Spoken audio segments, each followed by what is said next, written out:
we start with the Southern Tier, Jeremy? Let's do it.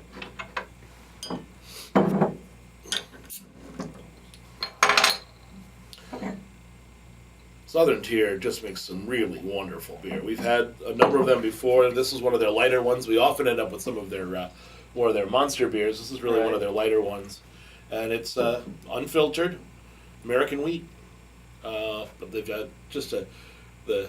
I won't go too much further. But I'll let you taste it and smell it first, and see what they've done a little different.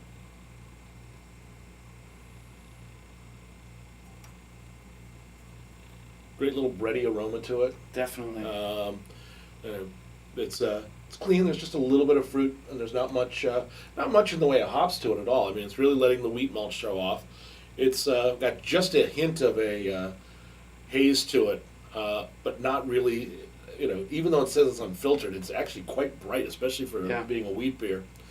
It's got a nice head, and it's got a little bit of Belgian lights going on too. Yep. And it's got really pretty bubbles.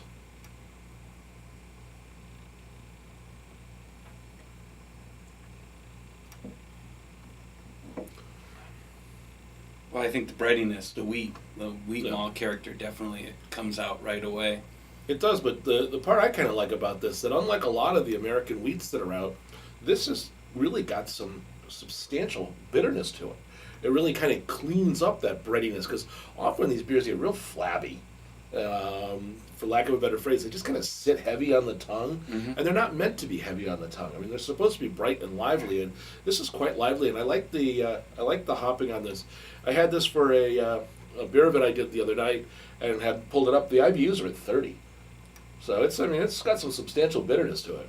Right, but there's not a whole lot of hop flavor. I think it's mostly bitterness. No, it's just bitter. Yeah, and it just cleans it up nicely. I mean, it's not a bitter beer by any stretch of the imagination, but there's enough to clean it up so that you actually want another sip pretty much right away, which is what you ought to have with these.